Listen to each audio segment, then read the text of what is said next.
త్వరలో రాబోయే పంచాయతీ ఎన్నికల్లో గ్రామాన్ని అభివృద్ధి చేసే అభ్యర్థులను యువకులను సర్పంచులుగా ఎన్నుకోవాలని ముఖ్యమంత్రి రేవంత్ రెడ్డి ప్రజలను కోరారు. ఎట్టి పరిస్థితుల్లోనూ అభివృద్ధిని అడ్డుకునే వారికి అవకాశం ఇవ్వొద్దని సూచించారు. సొంత నియోజకవర్గం కొడంగల్లో ముఖ్యమంత్రి రేవంత్ రెడ్డి విస్తృతంగా పర్యటించారు. హరేకృష్ణ ఫౌండేషన్ ఆధ్వర్యంలో ఏర్పాటు చేసిన మధ్యాహ్న భోజన కిచెన్ షెడ్ నిర్మాణానికి భూమి పూజ చేశారు. 10,000 కోట్లతో చేపట్టబోయే పనులను ప్రారంభించినట్లు వివరించారు. తెలంగాణ నోయిడాల అంతర్జాతీయ ఎడ్యుకేషన్ హబ్గా కొడంగల్ను తీర్చిదిద్దుతామని స్పష్టం చేశారు.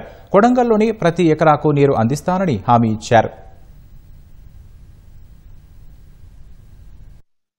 ప్రతి ఆడబిడ్డకు చీర చేరాలి, అధికారుల చర్యలు తీసుకోవాల్సిందిగా అటు నారాయణపేట కొడంగల్ కలెక్టర్లకు వికారాబాద్ కలెక్టర్లకు నేను ఆదేశాలు ఇస్తున్నా. ఈ ఆడబిడ్డల చీర కట్టుకొని సంతోషంగా రేపు సర్పంచ్ ఓట్లలో అన్న చెప్పిన వాళ్లకు గ్రామాన్ని అభివృద్ధి చేసే వాళ్ళకు ఓటేసి రావాలి. మా అక్కలందరికీ ఒకటే సూచన, ఎన్నికల రోజు ఓట్లేయడానికి మీకు వచ్చిన చీర కట్టుకొని లైన్లో నిలబడి ఇందిరమ్మ రాజ్యాన్ని మేము ఆశీర్వదిస్తున్నాం, ఇందిరమ్మ రాజ్యమే కావాలని చీర కట్టుకోవడం ద్వారా మీ అభిమానాన్ని ప్రదర్శించండి, మీ సోదరుడిని ఆశీర్వదించండి. రేపు సర్పంచ్ ఎన్నికలు అత్యంత కీలకం. మంచి వాళ్లను సర్పంచులుగా ఎన్నుకోండి. మన నియోజకవర్గాన్ని 2034 లోపల 10 ఏళ్లు ఇందిరమ్మ రాజ్యం తెలంగాణలో ఉంటది. ఈ 10 ఏళ్లు కొడంగల్లో రాజకీయాలకు అతీతంగా కొడంగల్ని అభివృద్ధి చేసుకుందాం. ఈ కొడంగల్ దేశానికి ఆదర్శంగా నిలబెట్టుకుందాం. మన ఆర్థిక పరిస్థితిని బాగు చేయడానికి, మనల్ని అభివృద్ధి పదం వైపు నడిపించడానికి ఈనాడు మన రాష్ట్ర ప్రభుత్వం కంకణం కట్టుకున్నది. దానికి ఒక ప్రయోగశాలగా కొడంగల్ నియోజకవర్గాన్ని ఎన్నుకున్నాం.